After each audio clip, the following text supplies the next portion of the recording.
Welcome, my friends. I am here with my awesome PMP guru. Johan has been working in the trenches for the past 4 months, isn't it, Johan? It's about 4 months, December? Yeah. It was middle December started. Wow. And look at you today, a PMP guru. I'm so Trying proud of to. you, man. I know it was hard. You had full on work, you were traveling on vacations, you were trying to balance everything out.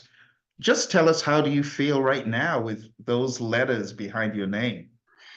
Extremely relieved. I must say and you don't know the answer when you write it. I wrote it at the Pearson Exam Center, and I've been reading a lot of Reddit in between and how people find it. I got a printout directly afterwards stating, okay, well, you've made it, and I see that's not for every exam center. So, Yeah. but I was still like, I don't trust it because they tell you it's preliminary. Yeah, like it needs to go through the audit. But then I got the official results yesterday evening. Right. Wow. Yeah. So I'm proud Congrats. to say I got everything above target. So Wow. yeah, yeah. So You killed it, then it was man. relieved. Yeah. Oh my goodness. You have no idea because our friend Brendan, I mean, he brought you into the program, Mm. so I had to make sure you were doing what you should and you were comfortable. So I'm so proud of you, man. I know it was hard. I know at some point I was on the road, at some point you were on the road, but you were able to just keep that cadence. So give us a rough idea of how many hours a day you were studying under most circumstances. Okay, so it's like everybody knows with work. It's very difficult. Some days a bit more than the others, but I really hit it on weekends. Try to do a full extra days of work, and especially uh, sacrifice a lot of Friday evenings and Saturday evenings and Sunday afternoons, just to go through.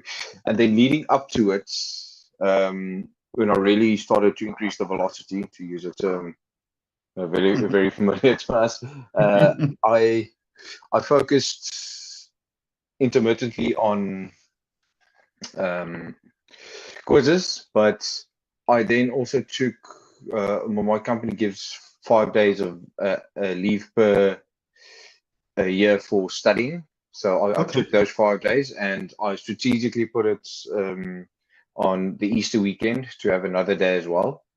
Oh, And okay. yeah, and I must say, right at the end, my head felt like it was going to explode because because you're constantly, what do I need to do more? What do I need to do? What am I missing? It's Mm. yeah. But then at the end, it's just going through the quizzes. I must say that the quiz list, let me actually start it back. I started with the Udemy program, so that was very good. And then I came to a point where I did the Udemy exam. Right, I had 55 for that, so that was a good benchmark. Just it was. I knew I wasn't ready to get uh, very good marks on it, but I needed a personal win just to get past that specific milestone. So I got that. Then I should have actually applied earlier, um, but then I applied. Luckily, that went very smoothly. And the PMI, I must say, administrative wise, they're very good. Um, then thereafter, it was slowly just building up on quizzes, and then I took uh, the second exam, prep exam. Okay. What was it? 2 3 days before the actual exam. Okay. Um, yeah, and I could see. Uh, uh, I think I scored 77, Oh, wow, and that's good. yeah, but Good. I could keep myself because I thought I could get 80, and then right at the end, I was just focusing on quizzes, and I was getting somewhere between 80 and 90% constantly. Wow. Hmm. So that helped a Oh, lot. ready. Yeah, yeah, and then yeah, that's effectively the timeline between for the last 4 months. That's that's amazing. Your doggedness and ruggedness. Because I know you went on a vacation or so. Were you still studying when you were on vacation? So the one in December I was over for a Christmas vacation, but the other time I went for work, I had to go to the States for work. Oh, oh Yeah, wow. and I could study in between, but I must say the one thing that helped me a lot was constantly looking at my day-to-day activities and seeing how I can incorporate um, PMI, uh, just tools, techniques, whatever they're doing. To give an Mm, examples, like racing matrices, I started applying that as well. Um, we already have, because I come from a protective background because I'm in yeah. construction. I applied, I took our risk register and sort of gave it an overhaul to make sure, it better flows and aligns with our definition of what it is, or PMI's definition of what it is. Also try to see, we deal with a lot of scope changes. So we call it DCNs, design change notifications, but then it's estimating. So I used the work breakdown structure, Mm, get used to the triangular estimation, um, just constantly seeing how can I do it, incorporate small things throughout. yeah. Mm, And yeah, and the one thing as well, adding a Kanban board to my team. I'm still coaching fantastic. them towards agile things because it's, as I said, very predictive. But How are they warming up towards that? Do they like it? What did they say? I must say, my director, when I told him about PMP, he was very excited. Especially, he wants me to expand on it internally and see how we can utilize the newfound knowledge. But yeah, the team unfortunately is more set in old ways. It's like yeah, but why? And it's a constant. I can see it's going to be embracing the change. It's a mindset change, and also that's the PMI also focuses on that during the exam as well. Mm, Um, I think it's the last outcome for business, embracing change, organizational yeah, change. that's true. Yeah. Yes, yeah. So it's I must say I feel like I've basically got a manual to do my job better. I Like love that. literally, I yeah. love that. I love that. That's Yeah. that's really where our course is different because a lot of people they're trying to avoid the detail. They want just give me the bare minimum to pass PMP. But the way we take you through the content is such that when you come out, you know the A to Z, you know the 49 process. Let's talk about the exam, Johan, right away, because the 49 processes, a lot of people say, why would you even waste time doing that? It doesn't come out on the exam. You don't have to memorize the table and all that. So tell me, what's your honest opinion about that? Okay, so I think I'm going to share here because I've got the table open, and then I'll run you through exactly uh, what I found in that. Okay, so Awesome. just let me know when you can see my We screen. see it. Uh-huh. I can see it. Okay, so I made this a small document just for myself, with all the other. So I can go to integration, and I took. Okay. Oh, Yeah, wow. I must say, just before we get onto that, so I started off studying the immersion guide, or Mhm. handbook, and then I started with the sixth edition of the PMBOK. Now I could get it through Amazon secondhand, but I like having all my things digitalized. And I must, when I played around on PMI's websites, you can get the uh, process Ah, groups practice guide. so that is a lot of work you did. So you took all of the knowledge areas and created the inputs, tools, techniques, and outputs for each one? Yes, but just for own summary. So I would say, just focusing on this is I put a lot of effort into firstly trying to understand all the outputs, which is good, but I must say that I also reverted to the 7th edition Mm, later on in my studying. So I did the immersion book, the 6th mhm, edition, the Agile mhm, Practice Guide, mhm, and then the 7th edition, and then the Agile Practice Guide again. Because mm. I think that's And then extremely you critical. use process groups, a practice guide to fill in the Yes, outputs and the inputs. yes, correct. Yeah, just to Ah. understand how everything flows towards each other. Now that was Was it very good. worthwhile? Was it a worthwhile venture? Would you do that again? No, I wouldn't. I wouldn't. Mm. I would say integration. Hmm. That is, it's very important understanding where your when you start off a project, to understand you've got your stakeholder. You need to identify your stakeholders and where your project charter comes from. You know, from your business case and your benefit Mm. management plan. And also understanding that that's not necessarily with you. You know Okay. yeah, that you're basically, that's your initial input you get from um, The business, you know, right? yes. So I would understand that, and then understand putting your project management plan together. That's very important, right? And understanding all the components of it.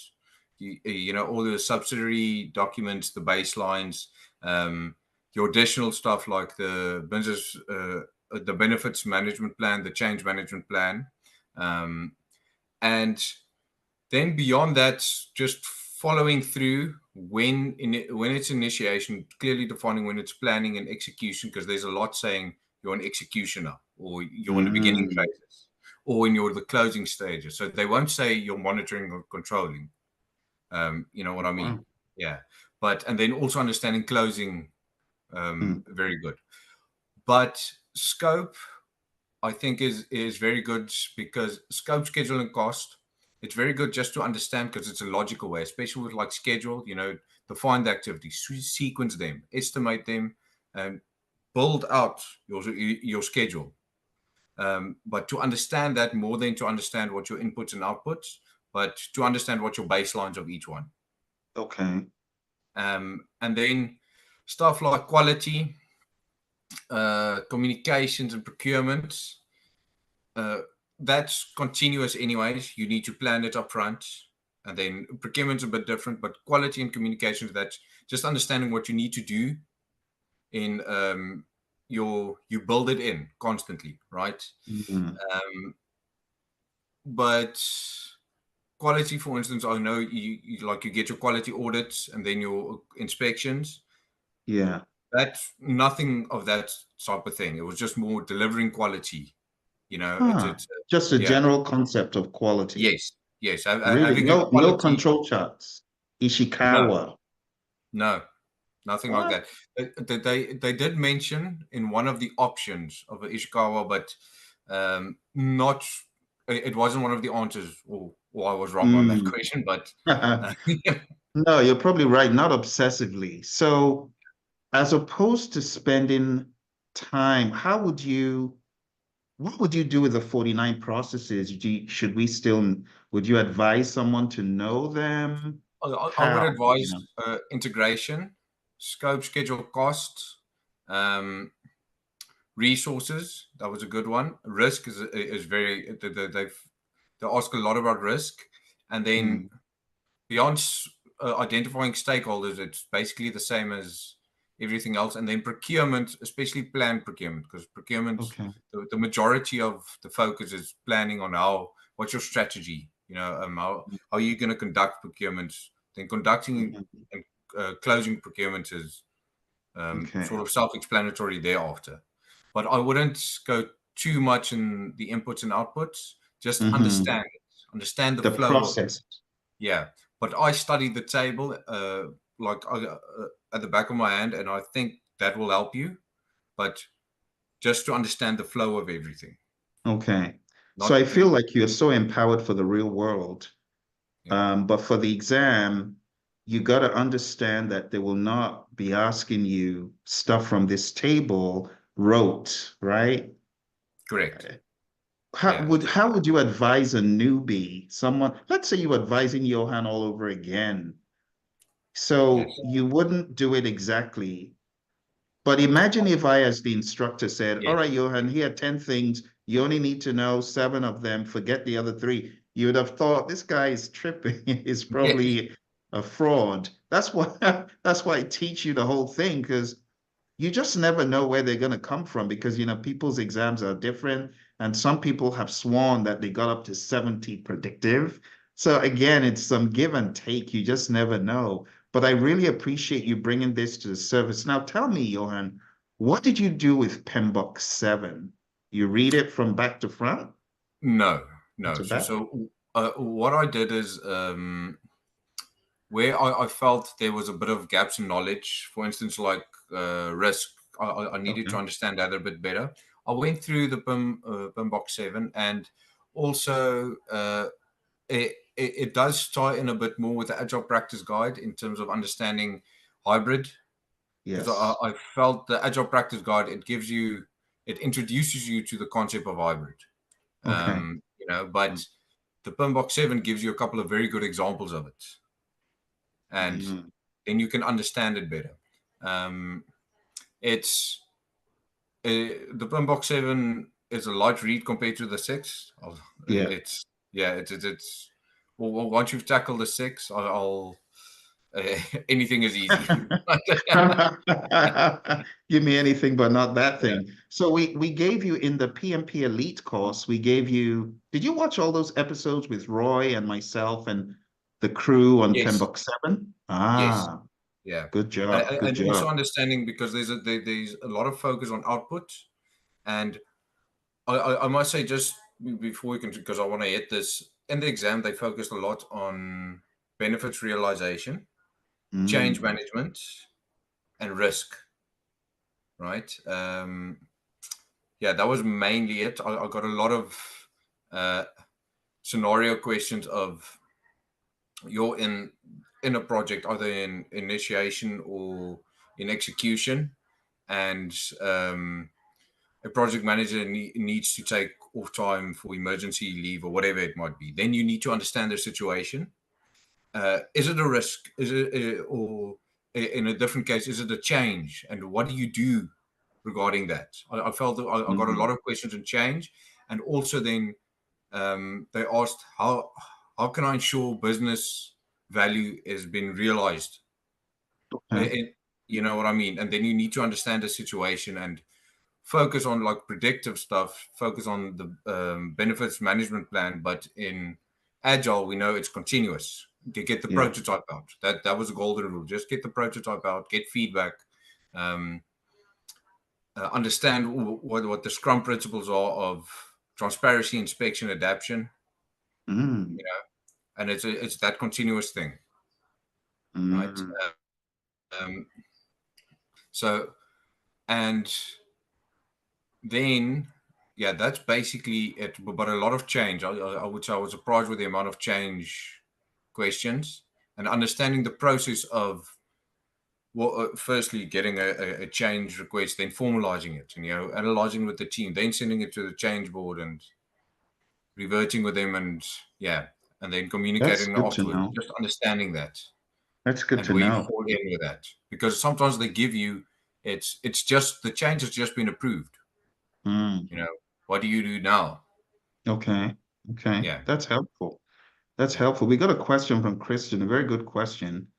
And Christian said, what were your hardest questions? Were they from a particular domain?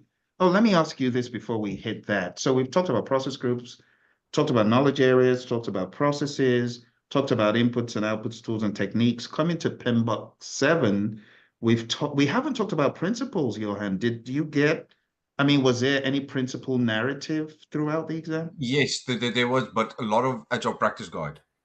Ah, okay. Yes, More agile practice guide, you would say then. yes, yeah, yeah. It's focused especially know by heart the four values, and then the 12 principles. And then Yeah.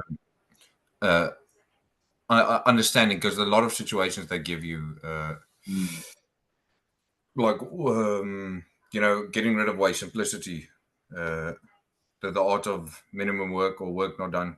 It's Hmm. understanding Okay. that. So I would put a lot of emphasis on that. I did not get a lot of scaling questions. Actually, I didn't get one scaling question. Yeah, I didn't expect it. They don't even ask that on the ACP, on the Agile exam. So I'm not surprised. But if you were going to categorize them, just looking at the areas on the screen right now, Johan, where were your hardest questions from? Is it fair to say there were benefits realization, or were they change management in general? What were they? Yes, and procurement. I looked.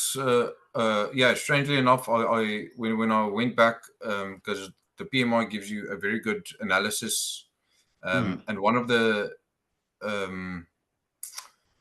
tasks I did low in was procurement, which I thought was I put a lot of effort in, but nevertheless, we are here.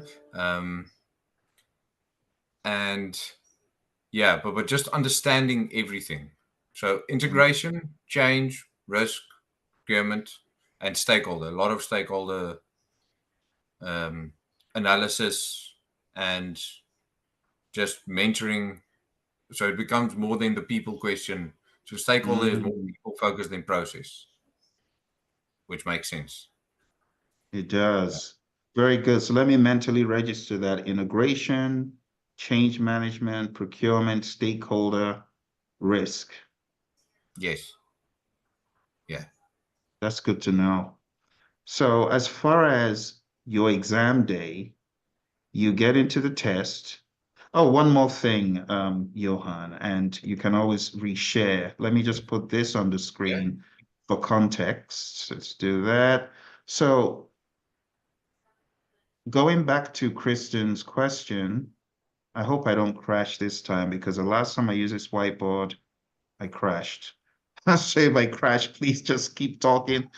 But it's just acting a little bit strange, the Zoom whiteboard. So let me just stop it. I wanted to draw something on people, process, and business. Can I use the old whiteboard? Let's see. No, I cannot. Do Okay, you let have the me have a look. snippet tool by any chance? No. Let's see. Okay, new whiteboard. Let's see if I can do this. Okay, here it comes. Okay. I just wanted people to have the visual, to go back to Kristen's question of the people, the process, and the business. So you tell me, Johan, we had 42, 50, and 8. Now forget what PMI said. In your interpretation of things, would you leave people at 42, or would you rate people higher? I would actually rate people higher. I Yeah, thought so. it felt like there was more people questions. What number would you give it? I would basically say that's 50. Okay, And then process actually more closer to 40, and then business 10.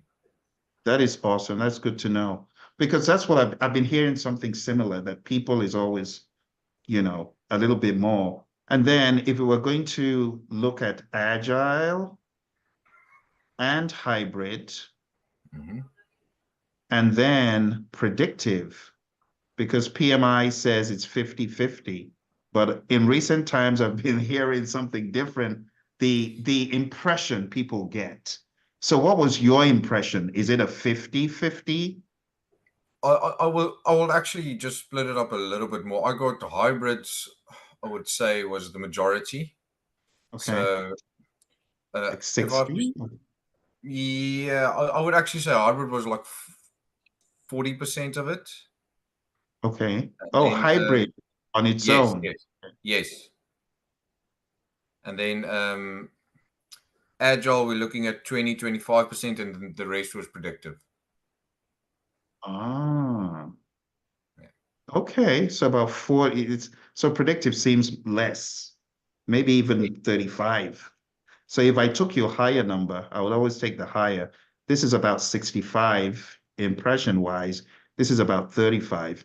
And when we say predictive, we're just talking about the language. We're not even talking about the tools, techniques, outputs, inputs, all that stuff. That is it's a very good perspective, very sobering perspective. So Johan, if you were an instructor And someone said, Johan, teach us PMP. You're going to be the instructor for the entire week. Can you give me some ideas based on your experience, what you think should be first, what you think should be next to help Okay, me? well, uh, uh, since I'm from a predictive background, it helped me a lot to focus firstly on predictive, right? Then predictive is much more difficult than agile. Then I'll move to agile, right? And then tying it all at the end. I would say shift your focus away from everything and focus on the exam content outline. The exam content outline, they give you a lot just by reading that, but then also tailoring your thoughts towards exactly that. How can I get business, or support the business? What's the type of process that they're looking for? It's I would say on the last couple of days of your studying, focus more on that. That Okay. helped me a lot. So just obsess on the Yeah. content outline, drill down. Okay. So Minette, Azam, Kristen, if you got any other questions, begin to ask them. But I'm going to keep asking Johan questions that come into my head. So please put your questions in the chat and we'll take them as they come up. So the test center, how would you rate your experience on a 1 to 10? Was it a good experience? Yeah, that was very good. I must say, I wrote with a couple of different people, none writing the PMP exam. Okay. But which was nice is I made the mistake of drinking a lot of water beforehand, so I had to use the bathroom a couple of times. But they do allow you to go um, as freely as you like. They do give you the 10 minutes break, which is handy just for stretching and refreshing because you do get fatigued just Yeah. constantly, Um, uh, I would definitely recommend take the breaks as well. And you have to go down or out, get them back in to log you back in after you've taken a break. I also, they give you earplugs. I took those as well so I can focus better. Even though the exam center was quiet, Okay. it just helped me a lot. They gave you a erasable whiteboard marker. Okay. When I got in, I literally, just before I started even answering the first question, I just wrote down my processes quick, and then that sort of I didn't even look at it afterwards Yeah. because it was ingrained as well. But you're never in a situation where it's where referring to the table is better than going through it in your head. And yeah, I must say it was very good.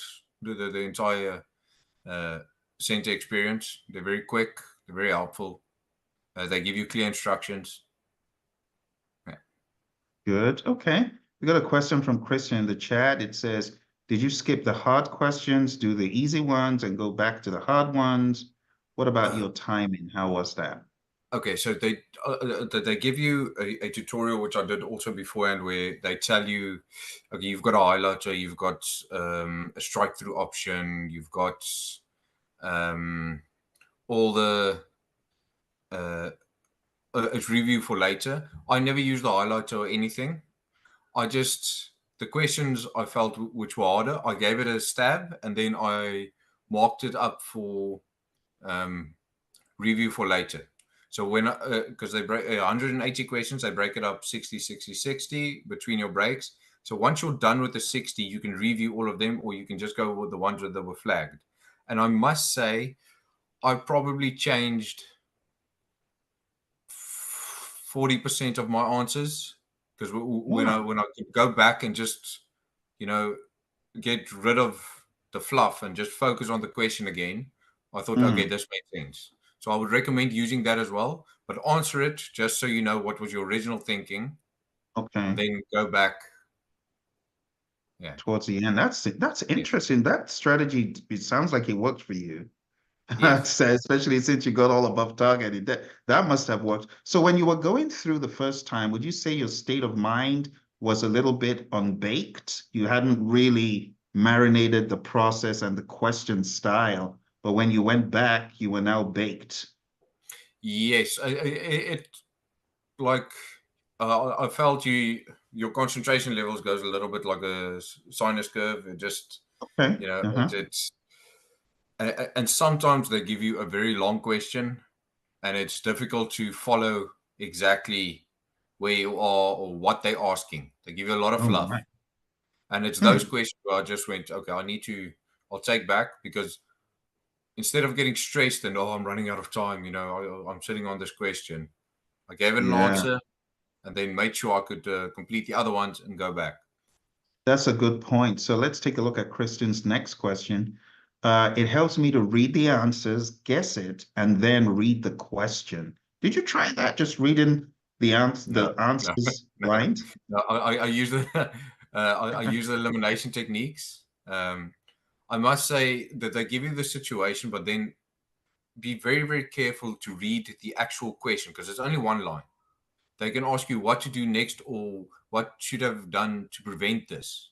So make sure you Okay. understand, focus on that question, and then I use the elimination. But you sort of get a feel for it in terms of uh, things that doesn't make sense. Like I saw a couple of questions, terminology I've never seen before. I have no idea if it's part of any cycle, but I just knew I'm not going to touch that. So you bring up a very important point, Johan. So for the sake of our friend Minette and Azam and Christian who are here and others, I want you to be aware of a few terminologies that you should go read up, because the noise levels of these has been a lot on the different boards. People are complaining about Parkinson's law. It sounds like a medical condition. It's Yeah, I also actually got not. that question. Have you heard of Parkinson's law? Yeah, I had no Parkin idea. so Parkinson's law is people, I think it's people not working as quickly on a task as they should, just kind of been slack and delaying um, it's until the day approaches or something like that. And then, but it's not, no, so Kristen, it's not like the literal Parkinson's disease. It's used in business to define let me give you a very good definition, because I know it's in PMBOK. I think it's in PMBOK 6 or 7. So it's a concept that was formulated in a humorous kind of way. It's the tendency for inefficiency to arise when there's no strict deadline or time. So if I say, oh, can you do this for me? Oh, yeah, I'll do it. But there's no deadline or time, and people will keep pushing things out. So if someone has a week to finish a project that realistically should only take a day or two, they find themselves spending all that time, unnecessary time on could be minor details or distractions, ultimately stretching out the work. The work just continues to expand. There's no reason for it to expand, but because they've got all this time, they're now just doing all this fluff stuff. So there's that. And then there's another one called student syndrome. You know, when students are given an assignment, um, they would wait until the very last moment. So I would advise you to look up Parkinson's law and student syndrome. Those two I have seen on the job boards. A lot of people moan about those. So that's that. Okay. Let's see what else we got from Kristen. I think we got another one. Were a lot of the questions tricky? Were they tricky in terms of wording, or No, were they just no. They, fluffy? they were very clear. Sometimes it was just, as I said, the long questions. It became, and this is probably just concentration levels dipping. It became difficult to follow exactly what they were saying. Okay. But it was very few times I couldn't clearly understand what it was. But no, they don't try to catch you out with tricky wording or something like that. Okay. All right. We got a question from Minette. Minette, thank you for the question. So this question is one of the controversial questions in PMP space, and it's what percentage is required to pass? To be quite honest, the PMI do not disclose the percentage anymore. They used to way, way back, like when I took the exam, they did, but they began to use terminologies of above target, target, below target needs improvement. They do not give you an explicit score. So when Johan was talking about getting his final result, because they'll give you a provisional, then he got the final result. They just tell you, he said he's above target and all. So it's 80, 80, 80. They'll not tell you the exact score.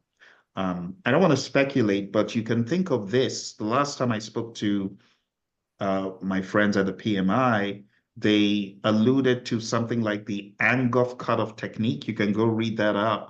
But the Angoff cutoff technique is not like there's the score and that's always going to be the passing score. So I would advise you to read up the Angoff cutoff technique and just have that perception that based on the performance of the general populace on the exam within a window of time, you may or may not, right? Get into the above target or maybe target or so I would rather look at it like that. The PMI, they've kept it shrouded in mystery. Another good question from Christian. Do you feel the quizzes? This is a great one. So, Johan, you know how our questions have been in terms of level of difficulty. You also on the elite PMP. So you were with me in class. You went through some of those questions with Christian and Manish back in the day. Do you feel that the quizzes and mock exams gave you uh, adequate read on where you were at in terms of how much you knew and how much you needed to study? I would say yes, because it's always focusing on what you got wrong, so then it prompts you to read up. And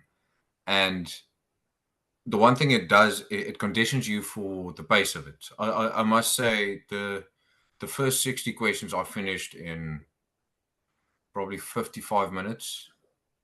Like I was pacing through it, and then the second took me a bit longer. The third took me really long because I was just I was getting fatigued because it's just a lot of reading and it takes out a lot of focus. So mentally, yeah, have a very big breakfast beforehand just to make sure you're.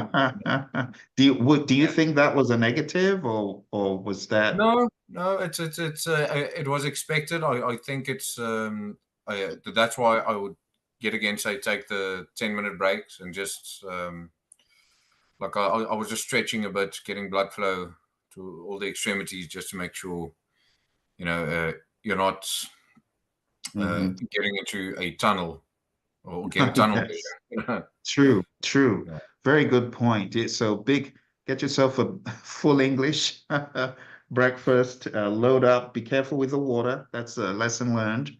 But definitely stand up, stretch yourself, right? And take the 10-minute breaks you took, right? Yes. Okay. And when you're feeling like tunnel vision, just remember you can always take unscheduled breaks. So if you wanted to take a break at your own expense, just be careful. You could do that. How many minutes did you have left to the exam ending?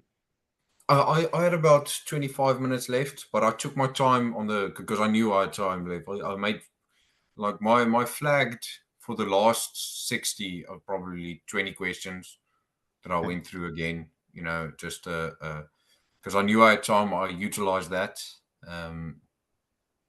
And I also, as you said, before I started reviewing them again on the last one, I took optional break on my own time because I knew I had the time, Good. and just to refresh everything. And I think that helped a lot.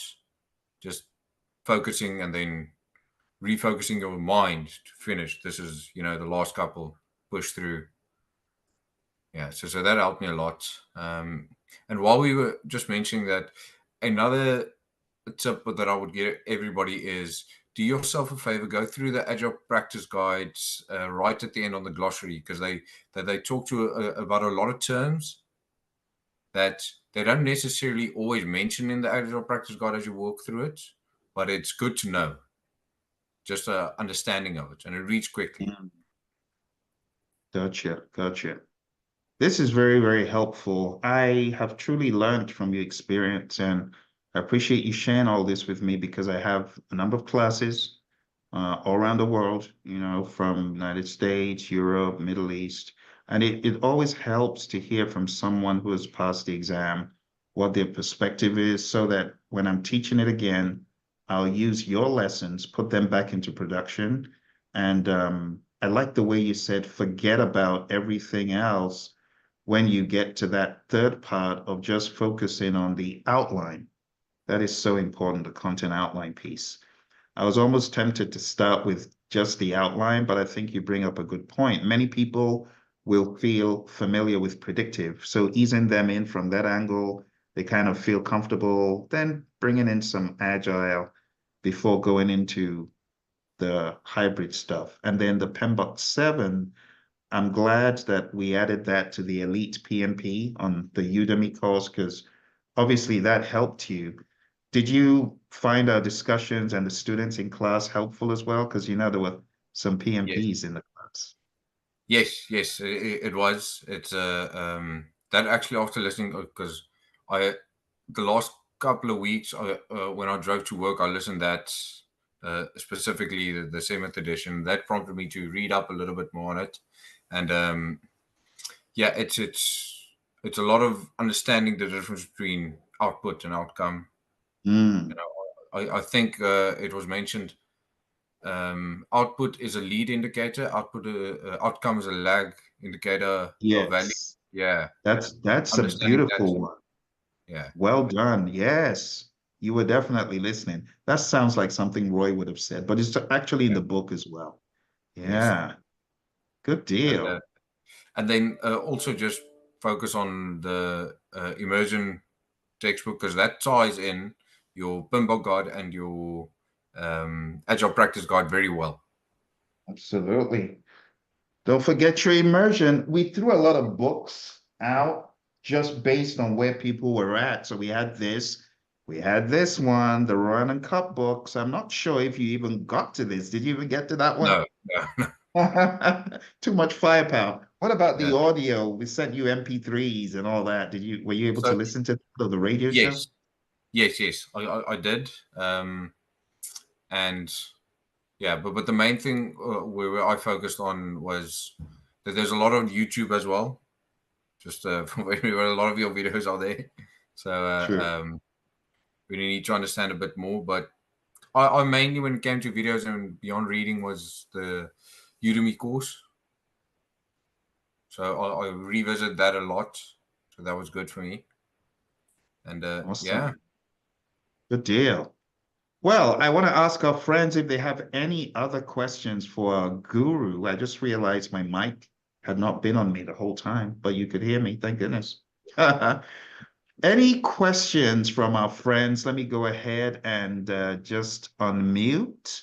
So if you want to unmute yourself, feel free to do that.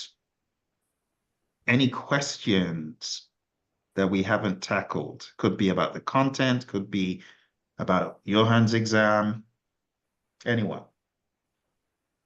Feel free to unmute yourself if you want to. All right.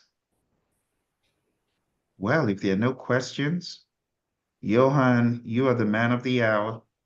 You deserve all the rest and all the accolades. I appreciate you taking time out of your busy schedule. I don't think you mentioned what you do on the day-to-day. Can you so tell our viewers what you do daily? so I'm a structural engineer by trade, and then this was basically it complements that, and then because I'm leading two structural teams. So it's leading that and implementing. That's why I said I learned a lot, because engineers are very rigid in thinking.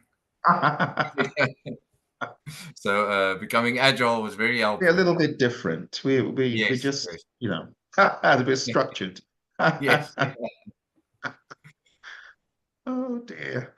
Well, thank you so much, my friend. I appreciate you, and our friends online will be able to watch this after the fact. And do you have any plans for the next big thing? Is the next big thing the Kanban board at work, or what is it? Yeah, yeah. It's just literally just constantly seeing where can I integrate now, well, which I haven't done already. But the nice thing about being PMP, it gives you credibility for these new ideas that are being introduced Mm, to very rigid thinkers. you know. Absolutely. That's how we're taught in college. So, I mean, it takes some reconfiguration. And speaking of that, Johan, you already know, you and Kristen, you were the first two, you're the smart ones. When I had the offer on the table, you both jumped on it because we have how to be a real success after the PMP. And you know that tomorrow we have that session. So if you're able to jump on the session tomorrow, that will be really awesome. But for those people who don't know, PMP is just the beginning. I've always said it. PMP is not it. You know, my buddy Lee Lambert, PMI fellow, he says, don't be a paper PMP because a PMP is just a PMP on paper that doesn't pragmatize what they learn, that doesn't put it back into production, that doesn't lead themselves. So I wanted our PMPs to know if you go to projectmanagementdoctor.com/real, we have a curriculum on how to be a real success after the PMP exam. And Johan is going to be on this with me tomorrow, hopefully. And Kristen, when you get certified, we're going to be looking for you to be on this as well. It's usually a 4-month program, but this is the end of the first quarter. So it's really nice to have you on that tomorrow. And if you find anyone else who wants to be certified, you know what to do, just like your buddy Brendan did. Send them Yes. our way. I All might right. not join tomorrow due to celebrations, but I'll try to. Celebrations. Yeah. Absolutely. Celebrations are in order. Definitely. Definitely. Well, thank you, Johan. We appreciate you. And we'll definitely be speaking soon. Thank you, everyone who joined.